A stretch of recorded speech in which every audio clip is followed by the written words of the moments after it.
அனைத்து நல்லுள்ளங்களுக்கும் வணக்கம். நான் ஆர்கே பேசுகிறேன். வீக் மாசமோட நெக்ஸ்ட் சேனல் வழக்கமாக உலக செய்திகள். இன்றைய சிறப்பு செய்திகள் திபெத்தினுடைய சம்பவம், அங்கே இருக்கக்கூடிய கோர காட்சிகள். இந்த விபத்து ஏற்பட்டது எப்படி? ஒரே கன்ஃபியூஷனாக இருக்காங்க. எனவே அதற்கான முழுமையான ஒரு தகவல் கிடைக்காத வண்ணம் தடுமாறிட்டு இருக்காங்க. இனிஷியல் ஸ்டேஜில் லைட்டாக அந்த இடத்துல பூகம்பம் வந்திருக்கலாம் அப்படின்ற மாதிரியும், அதனால் பனிக்கட்டு ஏதாவது உடஞ்சி வந்திருக்குமான்ற கோணத்துலேயும் ஃபஸ்ட்டு ரிப்போர்ட் வந்து கிடச்சிருக்கு. அது இல்லாமல் அங்கே இருக்கக்கூடிய முழு சூழ்நிலையும் பார்த்துட்டு அதுக்கப்புறம் நம்ம ரஷ்யாவுடைய தகவலை பார்த்துடலாம். ஆல்மோஸ்ட் நேட்டோ நாடுகள் முழுவதும் சற்று கொஞ்சம் பரபரப்பாக இருக்காங்க. என்ன காரணம் அப்படின்னா, கிட்டத்தட்ட ரஷ்யா நேட்டோ நாடுகள் மீது தாக்கல் நடத்துவதற்கான முழு திட்டத்தில் இருப்பதாகவும், நேற்று அமெரிக்காவுடைய சிஏ விசிட் பண்ணுவதற்கும் அதற்காக தான் கொஞ்சம் எச்சரிக்கை கொடுத்த மாதிரி தான்னு சம்பவம் எல்லாமே சொல்லிகிட்டு இருக்காங்க. சுற்றி இருக்கக்கூடிய மற்ற சுவாரஸ்யமான தகவல்களை பார்த்து விடலாம். ஸோ பதிவுக்குள்ளே போகிறதுக்கு முன்பு நீங்கள் நம்ம சேனலை சப்ஸ்கிரைப் பண்ணலாம். சப்ஸ்கிரைப் பண்ணிவிட்டு வாங்க. மறக்காம பெல் பட்டனை கிளிக் பண்ணி ஆல் ஆப்ஷன்ஸ் கொடுங்க. வீடியோ கொடுக்கலாம்.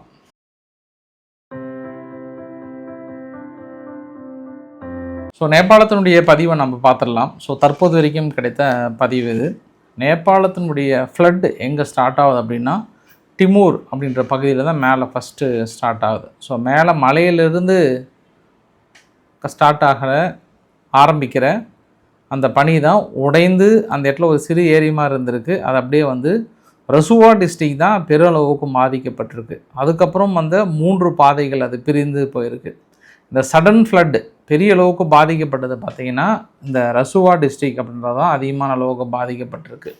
பக்கத்தில் பார்த்திங்க அப்படின்னா அதனுடைய அனிமேட்டட் வீடியோஸ் மேபி இப்படி இருந்திருக்கலாம், இப்படி தான் வந்து நடந்திருக்கு அப்படின்ற மாதிரியான ஒரு அனிமேட்டட் வீடியோஸ். இந்த வீடியோஸ் எல்லாமே அங்கே மேலே இருக்கக்கூடிய அந்த குளம் இருக்கு இல்லையா, குளம் இல்லை, அது வந்து ஐஸ், ஒரு 5.2 ரிக்டர் அளவுகோலில் லைட்டாக ஷேக் ஆகிருக்கு. அதனால் அது திடீர்னு சடனாக உடஞ்சி விழுந்ததுனால அங்கே இருக்கக்கூடிய ஏரி வந்து கொஞ்சம் ஏற்கனவே தின்னாக இருக்குது இல்லையா, இதுவும் சேர்ந்து விழுந்ததுனால அப்படியே ஃபுல்லாக பஸ்ட் ஆகிடுச்சு. பஸ்ட் ஆனதுனால என்னாச்சுன்னா அப்படியே லிக்விடாக மாதிரி ஃபுல்லாக உள்ளே வந்திருக்கு. ஏன்னா இந்த சமயம் நடக்கும்போது நேபாளில் வந்து நேற்று இந்த ஃப்ளட் வந்து ஒரே சமயத்தில் தூக்குச்சு இல்லையா, அப்போ வந்து மழையும் சரியாக பொழிவு இல்லை. மழையும் பொழிவு இருந்தால் கூட சரி ஓகே, அதிகமான மழை பொழிவு, அதனால் சம்திங் எதுவும் ஆயிருக்கலாம். ஆனால் திடீர்னு அமைதியாக இருந்த ஒரு சூழ்நிலையில், எந்த ஒரு அறிகுறியுமே இல்லாத ஒரு சூழ்நிலையில் இப்படி பனி உருகி இந்த அளவுக்கு ஆயிருக்கா அப்படின்றதுல பட் 5 ரெக்டர் அளவாக தான் அமெரிக்கா தரப்பில் வந்து இன்றைக்கி உறுதியாக வந்து சொல்லியிருக்காங்க. இதில் ஒட்டுமொத்தமாக 1400 பேர் இன்ன வரைக்கும் வந்து சிக்கியிருக்கிறாங்க. ஸோ தொடர்ந்து நிலநடுக்கம் ஒரு தரப்பில் இருக்குன்றாங்க, இன்னொரு தரப்பில் நிலநடுக்கம் இல்லைன்னு சொல்கிறாங்க. அதுவுமே நான் இன்னொரு ஆங்கிளில் சொல்கிறேன். ஏன்னா அமெரிக்க தரப்பில் இல்லை, இது வந்து நிலநடுக்கம் தான் அப்படின்றாங்க. பட் இன்னொரு தரப்பில் இல்லை, அந்த இடத்துல நிலநடுக்கம் கூட இல்லை அப்படின்னு இன்னொரு தரப்பு சொல்கிறாங்க. அதனால் ஒரு பயங்கர கன்ஃபியூஷனாகவே இருக்காங்க. தொடர்ந்து எந்த தகவலை மக்கள்கிட்ட எப்படி இது நிகழ்ந்ததுன்னே சொல்கிறதுன்னு தெரியாமல் முழிச்சிட்ருக்காங்க. பார்க்கலாம் இதுக்கப்புறம் என்ன ரிப்போர்ட் வரப்போன்னு தெரியல. ஸ்டில்லும் 1400 பேர் மிஸ்ஸிங். பெரிய நம்பர், மிகப்பெரிய ஒரு நம்பர். அதில் நேபாளத்தில் மட்டும் 500 பேர், வெளிநாட்டினர் உட்பட 826 பேர். ஸோ நேபாளுக்கு ஈக்குவலாக வெளிநாட்டில் 826 பேர், சீனாவிலிருந்து 260 பேர், சீனாவை தவிர மற்ற நாட்டினர் வந்து 558 பேர். அதில் நம்ம இந்தியர்கள் அப்படின்னு பார்த்தோன்னா 330 இந்தியர்கள் அதில் தனிப்பட்ட முறையில் சிக்கியிருக்கிறாங்க அப்படின்ற மாதிரி வந்து சொன்னாங்க. முடிஞ்சு அங்கே மீட்பு பணிகள் ஈடுபடும் போது மத்திய அரசு என்ன பண்ணியிருக்காங்க, ஒரு 2 விமானங்கள் 35 டன் விமானங்கள், அதாவது C-17 விமானம் மூலியமாக 35 டன் நிவாரணப் பொருட்கள் அனுப்பி வைத்து உடனடியாக அங்கே போர்க்கால அடிப்படையில் இறங்கியிருக்கிறாங்க. இதில் இன்னொரு நியூஸ் என்ன அப்படின்னா, கோயம்புத்தூரில் இருக்கக்கூடிய இந்த ஈஷா யாத்ரீகர்கள் என்ன பண்ணுறாங்க, 80 பேர் கிட்டத்தட்ட காணவில்லை அப்படின்னு ஒரு அதிர்ச்சி தகவலை சொல்லியிருக்காங்க. அவங்க இமயமலையினுடைய யாத்திரைக்கு போயிட்டு இமயமலை யாத்திரையை விட்டு திரும்பி கொண்டு இருந்திருக்கிறாங்க. அப்போ சீனா கட்டுப்பாட்டில் உள்ள திபேத்திலிருந்து ஈஷா யாத்ரீகர்கள் 80 பேர் வந்து இந்த வழியாக சூஸ் பண்ணி இறங்கி வந்திருக்காங்க. அப்படி இறங்கி வரும்போது தான் இந்த சம்பவத்தில் கரெக்டாக மாட்டியிருக்காங்க அப்படின்னு சொல்கிறாங்க. கிட்டத்தட்ட 80 பேருமே காணவில்லை. நாங்கள் தொடர்பு சொல்லும் முயற்சிக்கு, அதாவது அவங்கக்கிட்ட தொடர்பு ஏற்படுத்த முடியல. அதனால் நேபாள அரசாங்கத்துக்கு ஒரு கடிதம், அவசர கடிதமாக ஈஷா யாகா சார்பாக என்ன சொல்கிறாங்கன்னா, எங்கள் ஒரு குழுவுக்கு எங்களுக்கு பர்மிஷன் கொடுங்க, எங்கள் குழு வந்து அங்கே போய் தேடுவதற்கும் மீட்பு பணியில் ஈடுபடுவதற்கும் யூஸ்ஃபுல்லாக இருக்கும், உங்களுக்கு நாங்கள் தொந்தரவு கொடுக்க மாட்டோம் அப்படின்னு ஒரு பர்மிஷன் கேட்டிருக்காங்க. அது கொடுக்குறாங்களான்னு தெரியல. அதனால் இது புதுசாக இருக்குது. ஏன்னா நேற்று வரைக்குமே என்ன சொன்னாங்கன்னா, ஒரு 21 பேர், தலா 21 பேர்னா ஒரு 42 பக்கம் தனிப்பட்ட முகாமில் இங்கிருந்து போன தமிழர்கள் ஒரு சில குரூப் வந்து அங்கே தனிப்பட்ட முறையில் சேஃபாக இருக்காங்க அப்படின்னு சொல்லிட்டு இருக்காங்க. ஒரு சிலர் தான் மிஸ் அப்படின்ற மாதிரி வந்து சொல்லியிருந்தாங்க, ஒரு 57 பேரில். பட் திடீர்னு ஈஷா யோகா சார்பாக 80 பேர் அப்படின்றது பெரிய கவுண்டிங்காக இருக்குது. 80 பேர் பக்கம் யாருடைய தகவல்கள் குறித்தும் எங்களுக்கு சுத்தமாக ரீச்சே ஆகலை அப்படின்றாங்க. ஸோ மீட்பு நடவடிக்கைகள் தொடர்ந்து நடைபெற்று கொண்டிருக்கிறது. பட் பெரிய சிக்கல் இருக்குது மீட்பு நடவடிக்கைகளில். ஏன்னா தண்ணியாக இருந்தால் பிரச்சனை இல்லை, நிறைய சேரும் சகதியும் இரும்பும் குச்சியெல்லாம் இருந்ததுனால உடல்கள் நிறைய இடத்துல மாதிரி அங்கே போயிடுச்சு. அதையும் பார்க்க வேண்டிய ஒரு சூழ்நிலையாக இருக்கிறது. சொற்று தொய்வு ஏற்பட்டிருக்கிறது நேபாளத்தில். மிக துயரமான இந்த சம்பவத்தில் தொடர்ந்து அங்கே தேடுதல் வேட்டையில் ஈடுபட்டு கொண்டிருக்கிறார்கள். அது இல்லாமல் இப்போ தான் அந்த சீனாவும் நேபாளுக்கும் இடையில் அந்த ஒரு ஃப்ரெண்ட்ஷிப் பில்டிங்னு சொல்லிட்டு 80 கோடி அளவில் கட்டி புனரமைக்கப்பட்டு அது ஒரு வருஷம் கூட இல்லை ஓப்பன் பண்ணி, ரொம்ப நியூ பில்டிங் அது. அந்த பில்டிங் தான் முழுமையாக இருக்கிற இடமே தெரியாமல் கம்ப்ளீட்டாக அடிச்சுட்டு போயிருக்குன்றதும் ஒரு கூடுதல் தகவலாக சொல்ல முடியும். ஸோ இன்னொரு விஷயத்தையும் சொல்லிடுறேன். திடீர்னு இன்றைக்கி அல்ஜீரியாவில் காட்டுத்தீ, திடீரென்று பரவிய காட்டுத்தீ 12க்கும் மேற்பட்ட மக்கள் வந்து கிட்டத்தட்ட இறந்து போயிருக்காங்க. 54 மேற்பட்டவர் வந்து ஹெவி இன்ஜூர்டுன்னு சொல்லியிருக்காங்க. திடீரென்று பரவிய காட்டுத்தீ வந்து மக்களை திடீர்னு வெளியேற்ற முடியாத ஒரு சூழ்நிலை. ஹோப் இன்னும் நிறைய பேர் இருப்பாங்கன்ற மாதிரி வந்து சொல்கிறாங்க. அதனால் அங்கே ஒரு சம்பவத்தை பார்க்க முடிகிறது. இப்போ இந்தியாவுக்கு என்ன சோதனை, குறிப்பாக ரஷ்யா உக்ரைன் விஷயத்தில் இந்தியாவுக்கு வர வேண்டிய ஒரு குறிப்பிட்ட நிறுவனங்கள் திடீர்னு ஏற்றுமதியை நிறுத்துகிறாங்க. இந்த வரைபடத்தை பார்க்குறீங்க இல்லையா, இதில் லாஸ்ட்டு ஜூலையில் நம்மளுக்கு 2.8 பில்லியன் பேரல் ஃபர் டே அனுப்பியிருந்த ரஷ்யா தற்பொழுது ஆகஸ்ட் பார்த்தோம் அப்படின்னா 2.0 பில்லியன் அளவுக்கு தான் அனுப்பியிருக்காங்க. அதே பொதுவான ஏற்றுமதி ஜூலையில் 4.0 மில்லியன் பேரல் பார்த்தா லாஸ்ட்டு 4 வீக்காக பார்த்தோன்னா 3.5 பில்லியன் பேரல் தான் இருக்குது. ஸோ இந்தியாவுக்கு கொடுக்கின்ற ஒரு சில நிறுவனங்களை குறிவைத்து தாக்கல் நிறுத்தியிருக்காங்க.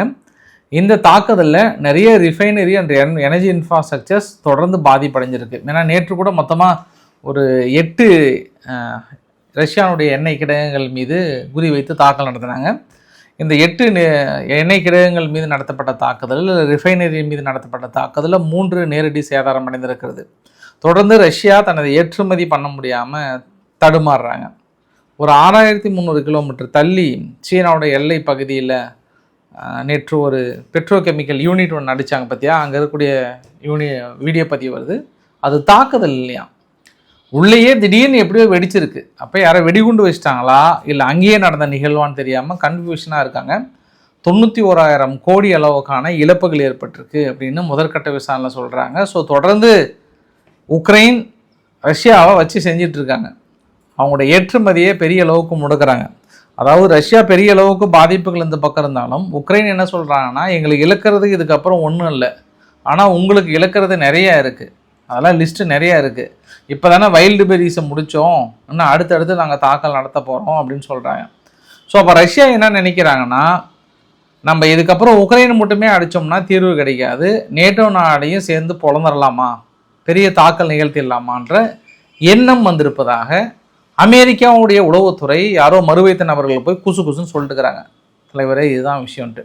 அதனால தான் நேற்று சிஐஏனுடைய டைரக்டர் வந்து போனதுக்கான காரணமாக தானா, நீங்கள் ரஷ்யாவுக்கான உதவிகளை செய்யக்கூடாது என்றும் தொடர்ந்து நேட்டோ நாடுகள் மீது தாக்கல் நடத்தினீங்கன்னா பெரும் விளைவுகளை ஏற்படுத்தும் என்று எச்சரிப்பதற்காகவும் சொன்னதாக சொல்கிறாங்க. ஆனால் சம்பவம் வேறு மாதிரி இருக்குது. இந்த ரஷ்யானுடைய எல்லை பகுதியை பெரும்பாலும் பின்லாந்து, எஸ்டோனியா, லாட்வியா இவங்க தான் வந்து ரொம்ப பெரிய அளவுக்கு ஷேர் பண்ணுறாங்க. மேலே பின்லாந்து, ஸ்வீடனும் இருக்கு இல்லையா, அந்த பகுதியில் அந்த மர்மன்ஸ்க்குன்னு சொல்லிட்டு இப்போ தான் இறக்குமதி பண்ணக்கூடிய அவங்க ஒரு போர்ட் ஒன்று இருக்குது. அதாவது பனிக்கட்டிகளை உடைத்து கொண்டு வந்து அங்கே ஒரு இறக்குமதி பண்ணுறாங்க. அந்த பகுதியை வாட்ச் பண்ணுற அளவுக்கு இந்த 2 நாடுகளும் இணைந்து பெரிய அளவுக்கு நோட்டமிட்டு இருக்காங்க. அது சம்பவம் நம்பர் 1. சம்பவம் நம்பர் 2, இந்த ரொமானியா இருக்கு இல்லையா, இங்கே சுற்றியும் அப்புறம் ஜெர்மனி ஓரத்துலையும் குறிப்பாக ரொமானியா கிட்ட என்ன பண்ணுறாங்கன்னா, நேட்டோனுடைய E3A AWACS வந்து தொடர்ந்து அந்த ஏரியாவில் பறந்துகிட்டே இருக்குது. ஏதாவது வேறு ஏதாவது தாக்கல் நடத்த போகிறாங்களான்ற மாதிரியான டேட்டா கலெக்ட் பண்ணிட்டே இருக்கிறாங்க. அப்புறம் ரொமானியாவுக்குள்ளார ஏரியல் ரீஃபுல்லிங் சப்போர்ட்டு அலைடு மிஷனும் வந்து அந்த இடத்துல தொடர்ந்து பறந்துகிட்டே இருக்குது அந்த ஏரியாவில். இது இல்லாமல் அந்த நேட்டோ என்ன பண்ணுறாங்க, ஒரு சில சர்வேலன்ஸ்லாம் வந்து எடுத்திருக்காங்க. ஒரு சில போர் பயிற்சிகளும் எல்லை பகுதியில் பெரிய அளவுக்கு நோட்டமிட்டுகிட்டே இருக்கிறாங்க. ஆனால் நேட்டோவோட இன்டெலிஜென்ட் என்ன சொல்கிறாங்க அப்படின்னாங்கன்னா, கண்டிப்பாக இது தாக்கல் நடத்துறதுக்கான வாய்ப்புகள் இருக்குது. இந்த தாக்குதலை உடனடியாக முன்கூட்டியே எச்சரிக்கை கொடுத்து நிறுத்துவது நல்லது, இல்லைனா அப்படின்னா பெரிய விளைவுகளை ஏற்படுத்துன்றாங்க. இதை உணர்ந்து கொண்ட பின்லாந்து என்ன பண்ணுறாங்க, அவங்களோட எல்லை பகுதி 1340 கிலோமீட்டர், ரஷ்யாவோட அதிகமான டிஸ்டன்ஸை ஷேர் பண்ணுறது வந்து பின்லாந்து தான். அதனால் பின்லாந்தில் வீரர்கள் எவ்வளோ சீக்கிரம் களமிறங்கி அந்த ஏரியாவை நம்மளால் காப்பாற்ற முடியுமோ, ரஷ்ய வீரர்கள் உள்ளே நுழைய முடியாத அளவுக்கு நம்ம பார்த்துக்கணும் அப்படின்னு நினைக்கிறாங்க. போலந்து என்ன பண்ணுறாங்க, 28 K2 black panther main battle டேங்கை வந்து இப்போ தான் தென்கொரியா கிட்டேருந்து வாங்கியிருந்தாங்க. உடனடியாக அது காலினிங்கிரேட் பகுதியினுடைய எல்லை பகுதிக்கு போக சொல்லியிருக்காங்க. அதனால் அவசர கதியில் நேட்டோ நாடுகள் முழுவதும் எல்லை பகுதியை பாதுகாப்பதற்கான முழு முயற்சியில் இறங்கிவிட்டார்கள். நேட்டோ நாடுகள் நிச்சயம் ரஷ்யா நம்ம மீது தாக்கம் நடத்துவதற்கான பலே திட்டங்களை இருப்பதாக சொல்கிறாங்க. ஏன்னா ஜெலன்ஸ்கி சொன்னால் பொய் சொல்ல மாட்டார் அப்படின்னு நம்புகிறாங்க. அதற்கான முன் ஏற்பாடுகளை மிக தீவிரமாக நிகழ்த்தி கொண்டிருக்கிறார்கள். அதே சமயத்தில் கொஞ்சம் பார்த்து பயிற்சிகள் பண்ணுங்கள். கிட்டத்தட்ட 2 ஆக்சிடென்ட் நடந்திருக்கு. ஒன்று கொலரோடோ அப்படின்ற ஒரு பகுதியில் பிளாக் ஹவாக் ஹெலிகாப்டர் லேண்டிங் பண்ணும்போது திடீர்னு வெடித்து சிதறி இருக்குது. யாருக்கும் எந்த சேதாரம் இல்லைன்றாங்க. ஹங்கேரியில் ஸ்வீடனுடைய ஜிரிப்பன் ஃபைட்டர் ஜெட் வந்து திடீர்னு கிராஷ் ஆயிடுச்சு, மோதலுக்கு உள்ளாக்கப்பட்டிருக்கிறது. அது இல்லாமல் ரஷ்யா என்ன பண்ணுறாங்க, இந்த உக்ரைனுடைய முக்கிய பகுதிகள் மால்டோவானுடைய இணைப்பு பாலங்களை அடித்தடுத்து தாக்கல் நடத்தி முடிச்சிருக்கிறாங்க கதையை. என்ன காரணம்னா, ஆகஸ்ட் 20ஆம் தேதியிலிருந்து மால்டோவா தொடர்ந்து உக்ரைனுக்கு ஒரு சில உதவிகளையும் ஒரு சில ஆயுத சப்ளையும் பண்ணுறாங்க. எங்கே, ரொமானியாவிலிருந்து மால்டோவா, மால்டோவாவிலிருந்து உக்ரைன், உக்ரைனிலிருந்து ரஷ்யா மீது தாக்கல் நடத்துறது. இந்த பலே திட்டத்திற்கான முக்கிய பாலங்களை அழித்து கொண்டே இருக்கிறது ரஷ்யா. ஸோ மால்டோவாவையும் உக்ரைனையும் துண்டிப்பதற்கான முயற்சியில் அங்காங்கே தாக்கல் நடத்தப்பட்டிருப்பதாகவும் ஒரு சில பிரிட்ஜஸ் மீது கொலாப்ஸ் ஏற்பட்டிருப்பதாகவும் சொல்கிறாங்க. இருந்தாலும் உக்ரைன் தரப்பில் என்ன சொல்கிறாங்கன்னா, நாங்கள் முக்கியமான பகுதியில் உள்ள நெருங்கி கொண்டிருக்கிறோம், ரஷ்யானுடைய திட்டங்களை முடிந்த அளவுக்கு நாங்கள் தடுத்து கொண்டிருக்கிறோம், எங்களுக்கு தேவை ஐரோப்பானுடைய ஒத்துழைப்பு தான். நீங்கள் பார்த்து எங்களுக்கு உதவி பண்ணீங்கன்னா நான் உங்களை காப்பாற்றுறேன், இல்லைனா உங்களை காப்பாற்றவே முடியாது. இதுக்கப்புறம் நான் ஆரம்பத்திலிருந்தே வாங்கன்னு சொன்னேன், நீங்கள் கேட்கல. இப்போ வந்து பார்த்தீங்கன்னா எங்கே நிற்கிறீங்க பற்றியா, இப்போ எங்களை விட உங்களை தான் அடிக்க ஆரம்பிச்சிட்டாங்க. அது நீங்கள் இதுக்கப்புறமும் எங்களுக்கு உதவி பண்ணலாம், அவ்வளோதான்.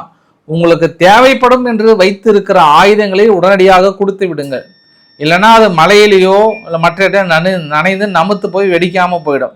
அதனால் எனக்கு கொடுத்துடுங்க.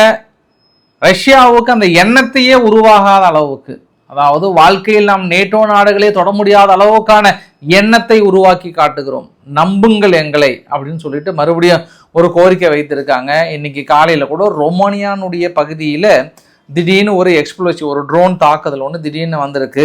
இருந்தாலும் ரொமானியா ஆர்டிக்கல் 5 சொல்லி அவங்க டயர்ட் ஆகிடுவாங்க. அப்புறம் கடைசியில் விசாரித்து பார்த்தா அது உக்ரைனுடைய ட்ரோனாக தான் இருக்கும். இது வரைக்கும் ரொமானியாவில் நிகழ்ந்தது ஒரே ஒரு தடவை மட்டும் தான் ரஷ்யானுடைய தாக்கல், அதுவுமே அவங்க உண்மையை ஒத்துக்கிட்டாங்க. அதுக்கப்புறம் கிட்டத்தட்ட 4 இன்சிடென்ட் நடந்திருக்கிறது.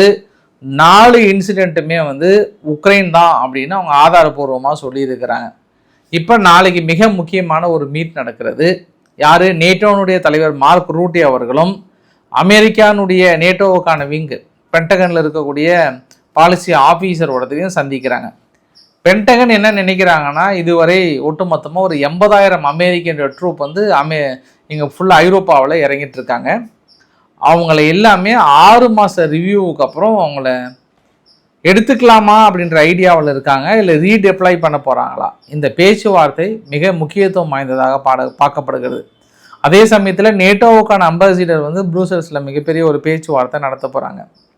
ஸோ வாஷிங்டன் போஸ்ட் என்ன நினைக்கிறாங்கன்னா, நம்ம இதுக்கப்புறம் ஐரோப்பாவை காப்பாற்றணும் கிடையாது, அவங்கள காப்பாற்றிக்கிட்டோம், ஆயுதங்கள் கொடுக்க வேண்டியது நம்ம வேலை, வீரர்களும் அங்கே இருக்க வேண்டிய அவசியம் இல்லை அப்படின்னு சொல்கிறாங்க. ஐரோப்பா என்ன நினைக்கிறாங்க, இல்லை இது நேட்டோனுடைய ஃபியூச்சருக்கு சரியாகாது, அமெரிக்காவுடைய உதவி கண்டிப்பாக வேணுன்றாங்க. ஒருவேளை சிஐஏனுடைய தலைவர் போயிட்டு ரஷ்யாக்கிட்ட இந்த மாதிரி நாங்கள் கூடிய விரைவில் ஐரோப்பாவை விட்டு வெளியேற போகிறோம், கொஞ்சம் பொறுமையாக இருந்தீங்கன்னா உங்களுக்கும் ஐரோப்பாவை நீங்கள் அடிச்சுக்கோங்க, அதனால் நாங்கள் கொஞ்சம் வெளியேறலாம், அது கொஞ்சம் டைம் கொடுக்குறீங்களா அப்படின்னு கேட்டாரா அப்படின்னு இன்னொரு ஆங்கிள்லையும் பார்க்கலாம். ஏன்னா நேட்டோ நாடுகளுடைய சந்திப்பு அமெரிக்காவை சமாதானப்படுத்துகிறது என்றால் இந்த இடத்துல அமெரிக்கா ஓடி வந்து என்ன கேட்குறாங்கன்னா, இதே மாதிரி கஷ்டத்தில் தான் நான் ஈரான்கிட்ட இருந்தேன், யாராவது எனக்கு உதவி பண்ணீங்களா, என்னன்னு கூட என்னை கண்டுக்கல, ஆனால் நீங்கள் உங்களுக்கு ஒன்று அப்படின்னா நீங்கள் ஓடி வரீங்க பற்றியா அப்படின்றாங்க. ஒருவேளை நம்ம இப்படின்னு சொல்லலாம் இல்லையா, சிஐஏ போயிட்டு எப்பா இன்னும் ஒரு 80,000 வீரர்கள் எங்கப்பா எங்கள் ஆளுங்க இருக்கிறாங்க, நாங்கள் கிளம்பிட்டு நீங்கள் பார்த்துக்கோங்க, உங்களால் முடிஞ்சது பார்த்துக்கோங்கன்னு சொல்லும் போது நீங்கள் அவங்கள அடிப்பா, ஒன்றும் பிரச்சனை இல்லை, அவசரப்படாத, நாங்கள் வெளியேற்றினா உங்களுக்கு பாசிட்டிவாக தான் இருக்கும், அவங்கள கொஞ்சம் அடிச்சு விடு, கொஞ்சம் தட்டி விடு அப்படின்னு சொன்னாங்களான்ற இன்னொரு காலத்துலையும் பார்க்கலாம். நம்ம எல்லாமே யுகத்தின் அடிப்படையில் யார் என்னன்னாலும் சொல்லலாம் இல்லையா, எல்லாமே வாடகை வாயை வச்சுட்டு பேசும்போது நம்மளும் வாடகை வாயை வச்சுட்டு பேச முடியாதா, நம்மளும் ஒரு கற்பனை கதையை அடித்து விட முடியாதா, இது எல்லாமே நகர்கின்ற நிகழ்வுகள் இன்னும் 2 நாட்களில் வந்து தெரிந்துவிடும். அதே வேளையிலே உக்ரைன் வந்து ஒரு சில பகுதிகளை நாங்கள் கைப்பற்றி விட்டோம், முழுமையாக முன்னேறி கொண்டிருக்கிறோம் அப்படின்னு சொல்லதான் சொல்கிறாங்க. நேற்று ஜெலன்ஸ்கி ரொம்ப ஹாப்பியாகிறாங்க, கூப்பிட்டாங்க யார், உக்ரைனை கூப்பிட்டு நெதன்யாகு அவர்கள் கடிதம் எழுதிட்டாரு. 2 பேர்த்துக்குமே காமன் எதிரியார் ஈரான் தான். ஈரானுக்கு எதிராக உக்ரைன் எந்த நடவடிக்கைகள் எடுக்கும் பட்சத்தில் உடனடியாக இஸ்ரேல் உதவும், கவலையப்படாதீங்க, அனைத்து வித உதவிகள் நாங்கள் செய்ய தயாராக இருக்கிறோம், இணைந்து அந்த எதிரிகளை நம்ம வீழ்த்துவோம் அப்படின்னு சொல்லியிருக்கிறாங்க. திடீர்னு நீங்கள் ஏன்பா அங்கே ஒரு ஆள் வந்து பொருளாதார தடை அப்படி இப்படின்னு போடும்போது திடீர்னு ஏன் ஜெலன்ஸ்கி அந்த பக்கம் இந்த பக்கம் ஊசி பேத்தி விட்டுருக்கீங்க, அவர் பாட்டு வெறி கொண்டு போயிட்டு ஏதாவது ரஷ்யா 2 அடி அடிச்சிட போகிறாரு, மறுபடியும் ரஷ்யா மாங்குன்னு அந்த பக்கம் உக்ரைன் அடிக்க போகுது, அதனால் கொஞ்சம் பொறுமையாக இருங்க கொட்டசாமிகளே. ஸோ ஃபைனலாக வீடியோடைய நிறைவு பகுதியை நோக்கி போயிட்டுருக்கோம். சூடான் என்ன பண்ணுறாங்க, முழுவதும் ஆயுத குழுக்கள், 2 குழுக்களுக்கு இடையில தான் சண்டை சூடானை பொறுத்த வரைக்கும். ஒன்று சூடானுடைய ஆர்ம்டு ஃபோர்ஸ் SAF அப்படின்னு சொல்லுவாங்க, இன்னொன்று வந்து ரேபிட் சப்போர்ட் ஃபோர்ஸஸ் அப்படின்னு சொல்லுவாங்க. இந்த 2 குரூப்புக்கு தான் சண்டை. அமெரிக்கா என்ன நினைக்கிறாங்கன்னா, இந்த 2 குழுக்களுக்குமான ஆயுத உதவிகளை உடனடியாக நிறுத்தணும், அப்படி ஆயுத உதவிகள் நம்ம நிறுத்திட்டோம் அப்படின்னா இதுக்கப்புறம் சண்டையே வராது அப்படின்னு நினைக்கிறாங்க. பட் ரஷ்யா என்ன பண்ணுறாங்க, சூடான் ஆர்ம்டு ஃபோர்ஸுக்கு உதவி பண்ணுறாங்க. ரஷ்யா யாருக்கு உதவி பண்ணுறாங்க, சூடான் ஆர்ம்டு ஃபோர்ஸுக்கு உதவி பண்ணுறாங்க. இந்த எகிப்து, சவுதி அரேபியா இவங்கெல்லாம் என்ன பண்ணுறாங்கன்னா இந்த ரேபிட் சப்போர்ட் ஃபோர்ஸஸ்க்கு வந்து உதவி பண்ணுறாங்க, ஆயுதங்கள் சப்ளை வந்து கொடுத்துட்ருக்காங்க பெருசாக. இப்போ அமெரிக்கா என்ன நினைக்கிறாங்கன்னா, சூடானில் அமைதி திரும்புனா என்னப்பா வழி, எல்லை பகுதியை முழுமையாக நீக்கிட்டு யார் யாரெல்லாம் அதுக்கு ஆயுதங்கள் கொடுக்குறாங்களோ அந்த நாடு மீது பொருளாதார தடையும் போட்டு முழுமையாக தனிமைப்படுத்துகிற எய்மில் கொண்டு வந்தோம் அப்படின்னா சூடானில் இருக்கக்கூடிய போரை நிறுத்த வேண்டிய ஒரு சூழ்நிலை இருக்குது அப்படின்றாங்க. ஏன்னா சூடான் நாளைக்கு பெருசாக போச்சு அப்படின்னா அது இன்னும் ரெட்சி கடல் பகுதியை பெரிய அளவுக்கு பாதிக்கும். தொடர்ந்து சொல்லிகிட்டே தான் இருக்கிறாங்க, சூடானுடைய யுத்தத்தை நிறுத்தவே முடியல, UAE கூட அதிகமான அளவுக்கு ஆயுதங்களை கொடுக்குறாங்க. அதனால் முதல் முறையாக அமெரிக்கா இந்த ஆங்கிளில் அணுகிறாங்க, யாரெல்லாம் இந்த நாடுகளுக்கு சூடானுக்கு ஆயுதம் கொடுக்குறார்களோ அவர்கள் நாங்கள் தடை விதிக்க போகிறோன்றது. முதல்ல ரஷ்யா ஏற்றுக்கிறாங்களான்னு தெரியல, அரபு நாடுகளை ஏற்றுக்கிறாங்களான்னு தெரியல, அங்கே இருக்கக்கூடிய சூழ்நிலையை பார்க்க முடியாது. சிரியாவில் அமெரிக்காவுடைய தடையை நீக்கியதுக்கப்புறம் முதல் முறையாக விசா கார்டு மூலயமா டிரான்ஸ்ஃபர் பண்ணியிருக்கிறார். அகமத் அல் சஹாரா அவர்கள் போகிறாரு, ஒரு காஃபி ஒன்று குடித்தார் கடையில், காஃபி குடித்ததுக்கப்புறம் நீட்டாக அப்படியே ஸ்வைப் பண்ணிவிட்டு போயிட்டே இருக்கிறாரு. So the first time in Syria history அப்படின்ட்டுலாம் வந்து பயங்கரமாக பேசிக்கிறாங்க. ஸ்காட் பெசன்ட் அவர்கள் என்ன பண்ணுறாரு, UK பேஸ்டு பாலஸ்தீன் ஆக்ஷன், அதாவது யூகேவை சார்ந்த பாலஸ்தீன் ஆக்ஷன் ஆர்கனைசேஷன் என்ன பண்ணுறாங்க, தீவிரவாத குழுக்கெல்லாம் அனௌன்ஸ் பண்ணுறாங்க, UK அரசாங்கமாக அனௌன்ஸ் பண்ணுன்னு சொல்கிறாங்க. மாசர் பெடில் அப்படின்னு சொல்லிட்டு ஒரு குரூப்பும், popular front for the liberation of Palestine, இந்த 2 குரூப் மீதும் பெரிய அளவுக்கு தடைகளை போடுறாங்க. பட் இவங்கெல்லாம் என்ன எதிர்பார்க்குறாங்கன்னா, அமெரிக்கா கிட்ட இஸ்ரேலுக்குள்ளாரையே வெஸ்ட் பேங்குக்கு எதிராக பாலஸ்தீனுக்கு எதிராக தினமும் ஒரு குழு போயிட்டு அவங்களை அடிக்கிறது கொளுத்துறது இதே வேலையாகிறாங்களே, அவங்க மீது பொருளாதார தடை போடுங்க அப்படின்னா எங்கள் மீது வந்து போடுறீங்களே நியாயமா அப்படின்னு UK வந்து கேட்பாங்க. பட் இருந்தாலும் UKயில் இருக்கக்கூடிய இந்த குரூப் மீது நாங்கள் பொருளாதார தடை போட்டே தீருவோம் அப்படின்னு ஃபைனலாக அனௌன்ஸ் பண்ணியிருக்காங்க. இந்தியா எந்த ஏவுகணைகள்லாம் கொடுக்க போகுதுன்ற ஒரு லிஸ்ட்டை வந்து வெளியிட்டிருக்கிறாங்க. தனியார் நிறுவனங்கள் ப்ரொடக்ஷன் பண்ணுவதற்கான யூனிட்டு KA ரேஞ்ச் 3500 கிலோமீட்டர் வரைக்கும் போகும், K4 இது. அக்னி 1, 2, 3, 4, 5 இது இல்லாமல் பிரித்திவு, அப்புறம் நம்ம பிரம்மோஸ் ஏவுகணை. இதில் இதெல்லாம் கொடுக்க போகிறாங்கன்னு தெரியல. பட் இந்தியாக்கிட்ட இருக்கக்கூடிய ஸ்பெஷலைஸ்டு ஏவுகணைகள், இந்த ஏவுகணைகளில் ஆல்மோஸ்ட் நேற்றே ஒப்புதல் கொடுத்ததுக்கப்புறம் இதில் ஒரு சில ஏவுகணைகள் வந்து அணு ஆயுதம் சுமந்து சென்று தாக்கல் நடத்தக்கூடிய முக்கிய ஏவுகணைகள்.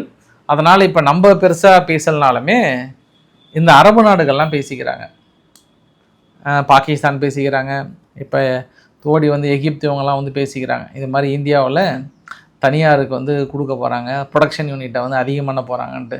இன்னும் ஒரு 3-4 வருஷத்தில் நம்ம ப்ரொடக்ஷன் யூனிட் அதிகம் பண்ணணும். இந்தியாவுக்கு நிறைய ஆயுதங்கள் தேவைப்படுகிறது. எப்போனாலும் நம்ம யுத்தத்துக்கு தயாராக இருக்க வேண்டிய ஒரு சூழ்நிலை. ஏன்னா நம்ம இந்த மாதிரியான ஆயுதங்கள் ஃபுல்லாகவே நம்ம அமெரிக்காவையோ மற்றவங்கள நம்பி இருந்து அவங்க ஆயுதங்களை கொடுக்க மாட்டோம், சமாதானத்துக்கு வாங்கன்னு சொல்கிற இந்த விஷயங்கள்லாம் வந்து இதுக்கப்புறம் இருக்கவே கூடாது. அடித்தா இண்டிவிஜுவலாக இருக்கணும். யாருக்கிட்டையும் நம்ம ஆயுதங்களை எதிர்பார்க்கக்கூட, நம்மக்கிட்ட எக்ஸ்ட்ரா இருக்கணும். இப்போ ஈரான் எப்படி திணற ஆயுதங்கள் வைத்திருக்காங்களோ அந்த மாதிரி நம்ம திணற ஆயுதங்கள் வைத்திருந்தால் மட்டும்தான் எல்லா அந்த வெளியுறவு சக்திகள், அதாவது வெளிநாட்டில் இருக்கக்கூடிய எங்களுடைய சக்திகள்லாம் நம்ம அடக்க முடியும் திடீரென்று தாக்கல் நிகழ்த்தும் பட்சத்தில். அதனால் ஸ்பீடப் பண்ணணும். இந்த ஆயுத ப்ரொடக்ஷன்லாம் வந்து பெரிய அளவுக்கு ஸ்பீடப் பண்ணணுன்றதை பார்த்துட்டு பில்கேட்ஸினுடைய மிகப்பெரிய கவலை, ஆர்டிஃபிஷியல் இன்டெலிஜென்ட் வந்து நாளுக்கு நாள் வளர்ந்துட்டே இருக்குது.